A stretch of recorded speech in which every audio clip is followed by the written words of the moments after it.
Open the pod bay doors, Doc. I'm sorry, Dave. I'm afraid I can't do that. What would you do with a brain if you had one? Do? Why, if I had a brain, I could... Miles per hour. I could while away... 46, 56 degrees.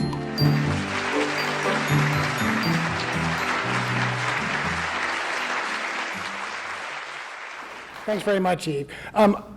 I have to point out my wife Cindy is here tonight, and it was a few years after we got married, and she said, you know, Rich, I don't really enjoy watching World War II movies with you. And I said, well, why not? I mean, she said, well, you always like saying, that's wrong, that's the wrong airplane, the markings on the vehicles are incorrect, and anyway, I'm not going to do that tonight. This is actually a very, very fine movie. It brings to light the story of an amazing individual who for a very long time did not get his due. It is a sad fact that not only was, as you'll see in the film, was Alan Turing essentially hounded to his death for his private life, but he was virtually ignored by the first wave of scholars and popular writers who wrote about this code-breaking operation. The early books, the books that really brought this story to the public, didn't even mention the name of Alan Turing, and that is a disgrace. And this movie does a lot to sort of correct the record. But what I'm really going to talk about tonight is kind of putting his story into the larger context of what was this operation? Why was it necessary? Why was so much intellectual energy spent on breaking these German codes? And in some ways, it's very fitting that this was a British operation. The British have always been outstanding spy masters. And in fact, during the First World War, they had an operation that looked very much like Station X, like Bletchley Park, breaking German naval codes. The defeat of the German airships, the Zeppelins, was in part due to some cryptography work by the Admiralty. It became a big problem for the British as Germany rearmed in the 1930s. Obviously, the Germans were going to war with a new style of fighting on the battlefield. They were changing warfare with high technology. Now, that meant most people focus on the aircraft they used, the armored vehicles, the mechanization. That was all important, but the Germans revolutionized command and control, communications. They used radio for their orders much quicker than messages, more reliable than signals, and they could radio instantaneously through the air commands and all that. The problem is radio transmissions are free for all. Anyone can intercept in clear radio transmission. So if the Germans wanted to preserve operational security, they would have to encrypt their radio messages. And the Germans turned actually to a business solution. As far back as the 1920s, a German company manufactured these cryptography machines. They were aimed at businesses to protect patents and trade secrets and stock deals. And they were sold on the open market, and they were fairly basic, but they would encrypt a message which would then be transmitted, and only a recipient with an identical machine with the identical settings would be able to read the message. So the German military purchased a modified version of this machine called the Enigma, and they equipped all of their combat units with these things. They look like metal typewriters. I've got a picture up here. You can come up afterwards and get a look. It looked very much like a metal typewriter inside a wooden box. The idea was you would use this machine. You'd press a button on the machine that was keyed to a letter. The machine would spin and randomize. It would light up with a different letter. It would not repeat that exact revolution of letters combinations for many, many millions of times. So theoretically, the machine was unbreakable. So your encrypted message would just be gibberish. It would just be a string of random letters. You would broadcast that in Morse code in the clear. An enemy could listen in. They would not know at all what was in that message. Your man on the other end would have an identical machine. He would enter the text. It would spit out a perfectly clear, in German, version of your message, and you'd be good to go. Theoretically unbreakable. And the Germans used this to do their blitzkrieg operations, lightning fast command and control. It was one of the keys to their success in the early part of the war. Now, the Allies knew they would have to break this code. Now, If Alan Turing was forgotten in the story for many years, the Poles were also forgotten. The Poles made the first major inroads into cracking the Enigma code. And in August of 1939, facing a German invasion, the Poles very selflessly transferred all of their knowledge, all of their research, and a couple of actual machines that they had acquired to the English, and no strings attached. They gave them to the Brits. You know, today, high-tech intel secrets are almost never shared, even among close allies. This was an incredibly important gesture by the Poles. They were defeated a month or so later, but their work helped the British, helped Alan Turing and his crew finally solve the puzzle. The Brits created an organization under the code name Station X, or the government cipher and code school, at a place called Bletchley Park, north of London. You know, far enough north that the Luftwaffe wouldn't be likely to find it. And they pulled together a group of individuals. Now, the movie makes it look like it was a very small group. There's actually about 9,000 people working at Bletchley Park. It's really a huge operation. If the film does anything inaccurate, it's that it kind of simplifies how involved this was. It has a lot of the action taking place all among a single group of people, when in fact there were many groups. Often didn't do a lot of talking to each other, but each had a very important role in the operations. Now, the British had some help. There were some German code operators, particularly in the German Air Force, who were quite sloppy. They would use the same prefixes and the same salutations on a lot of their messages, giving the British code breakers a crib in order to start working on working back to decoding these messages.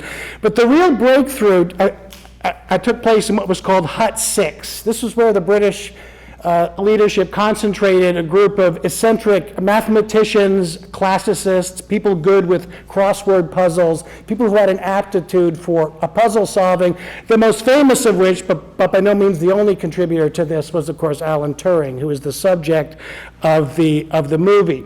And Turing developed a machine called the bomb, or Bomba. This was an electronic a device that was designed to find, using little bits of encrypted German materials, to find what the day's key was, so that the Enigma machines that the British had could then read the German codes of the day and then get the information. It was an extraordinary accomplishment, as the movie shows, very, very painstaking. From that hut, it would go to other huts where the information would be exploited. You had to have military experts, German linguists, who could understand why these messages were important. And frankly, a lot of the decrypts weren't very important, particularly the German Navy stuff. The Germans would communicate with their subs, and they would use Enigma exclusively. So the code breakers would be working furiously on a message, and turned out it would be a routine medical report on how many venereal disease cases were on U-567 at that particular point in the voyage. So not everything was pure gold. There were thousands and thousands of decrypts. Only a relative few of them had a tremendous importance. Bletchley Park also had a number of people who were in charge of archives, collecting information. Who was where, who was who in the German Army and the Air Force. Knowing where people were was very, very important. Keeping track of this was just a monumental intelligence feat.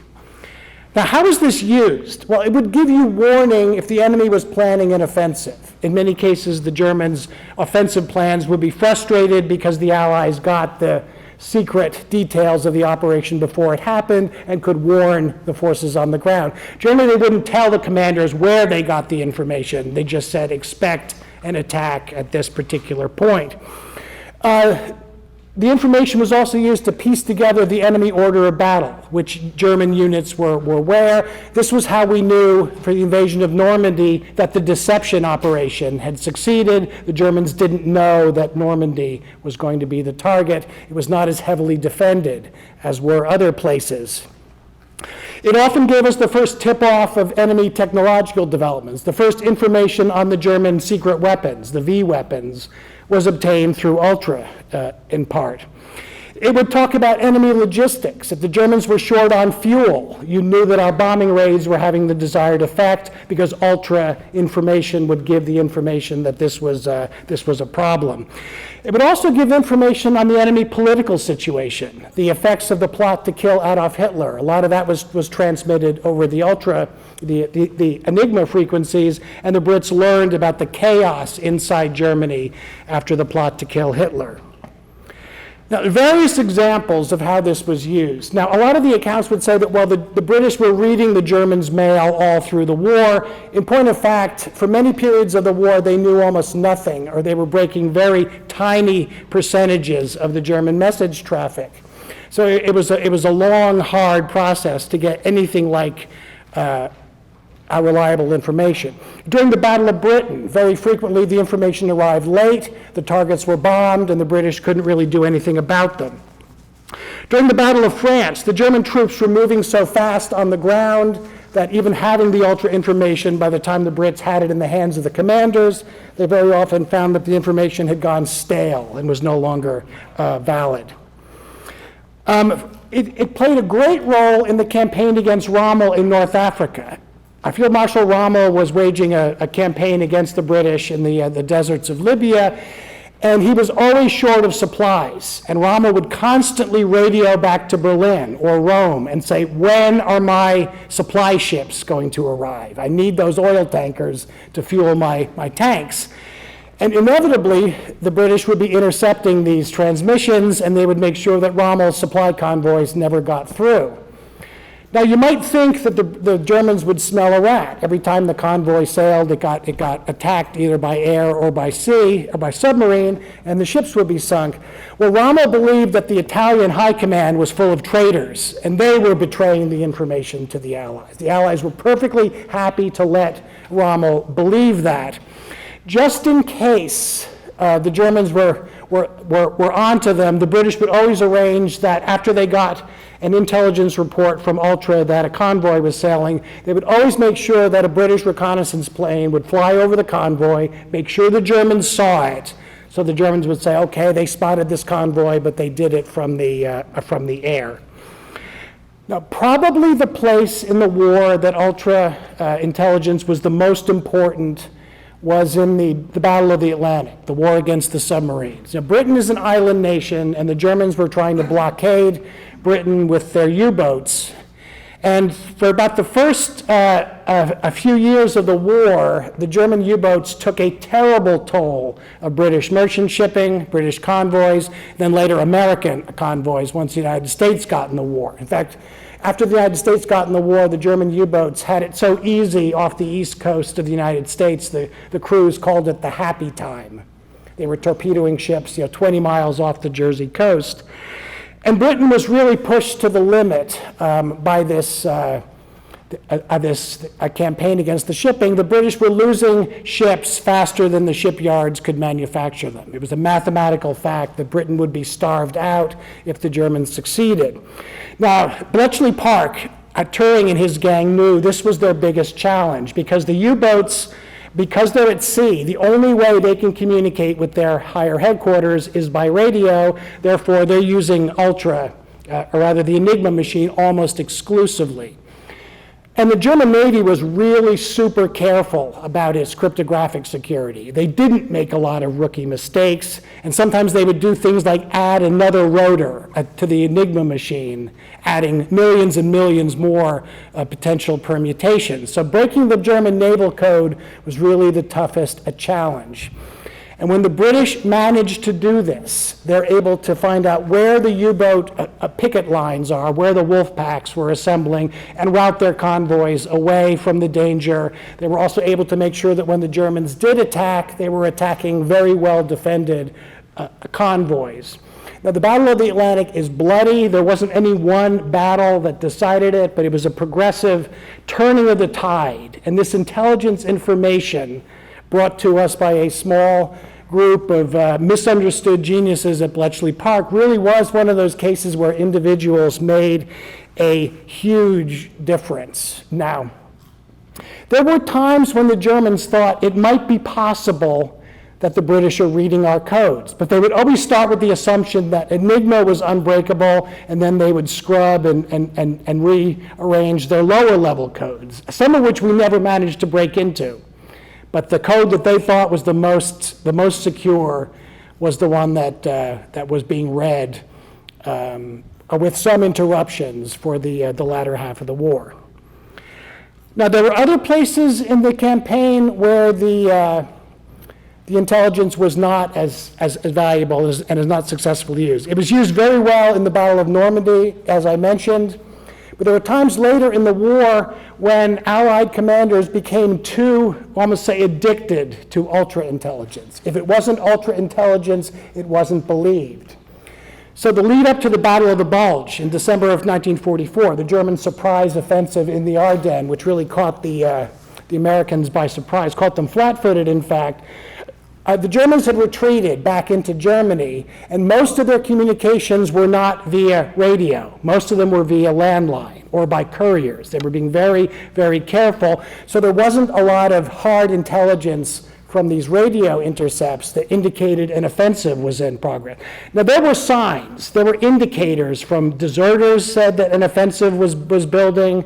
There were signs that German units that were supposed to be on the Eastern Front weren't there anymore. But because there was no smoking gun from Ultra, the commander said, well, nothing can really be going on, because if it was, we would be getting some Ultra information. The attack came to the Allies out of nowhere on the morning of 16 December 1944 and made initial success, was finally turned back after heavy casualties. That was a case of being too wedded to a single intel source. So there were limits in the value of Ultra. Just because you think you can read the other guy's mail, you still have to be very clever and creative in how you use it. There's a couple of myths about Ultra I'd like to talk about. The first one was when this was first declassified in the 70s, the British deposited some information in the Public Records Office that opened up the secret, and researchers started diving in. The first books about it, things like F.W. Winterbotham's The Ultra Secret, were very sensational. And they said the entire history of the war has to be rewritten. It wasn't even a contest at all. The Allies knew the other guy's playbook, and it was a walkover. All these great generals we talk about, they weren't really so great because they had all the advantages and all that. That was the initial kind of burst of enthusiasm. But then you look at it and you see that this information still had to be analyzed, it had to be used, generals still had to make decisions, and sometimes the Germans changed their plans. Sometimes the German commanders didn't follow their orders directly, they had a lot of flexibility. You still needed to fight and win these battles. So after that first few sensational books, the pendulum kind of swung back to where this was a very, very important advantage that the Allies had, but it wasn't the sole exclusive reason why the Allies won. Although most historians do agree that it did help to shorten the war, particularly in the convoy war. There's another myth that you still read about, and that's the story of the bombing of Coventry in 1940. The city of Coventry was bombed very, very heavily by the Germans one night in November of 1940.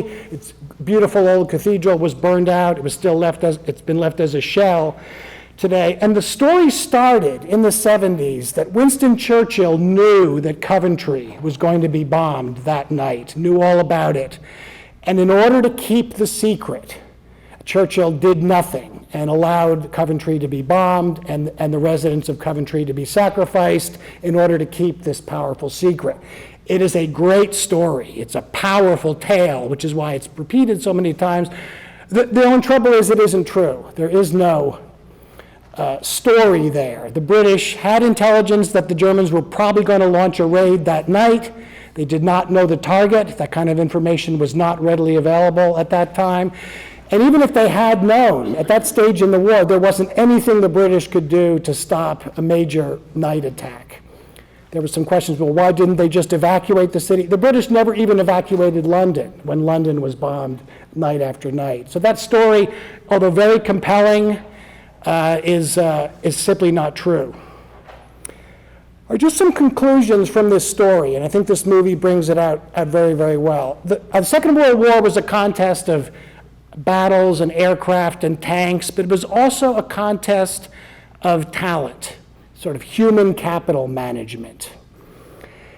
And you contrast a Bletchley Park, a place where misfits found a home and found useful employment in the war effort. The British, very early in the war, recognized we are going to need people with special skills who don't fit the mold.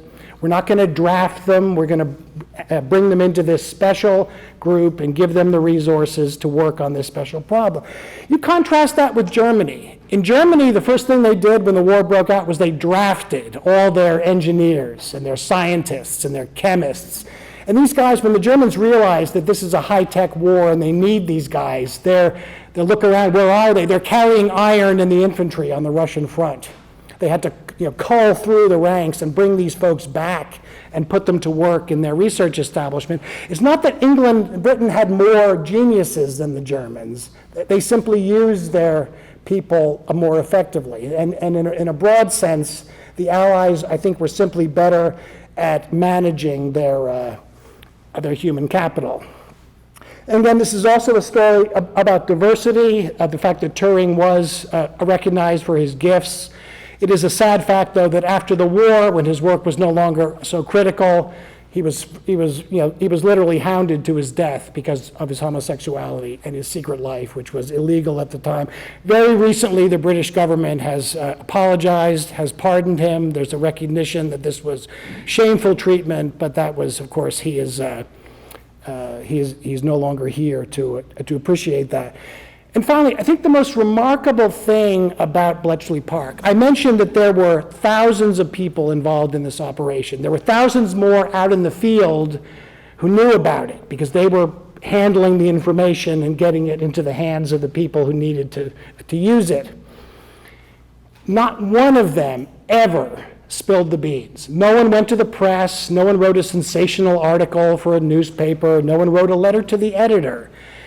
Husbands and wives who'd worked in different parts of the operation found out what the other one was doing over the breakfast table in the 1970s when the Times of London reported that some documents had been declassified and placed in the Public Record Office about a secret operation at Bletchley Park involving breaking codes.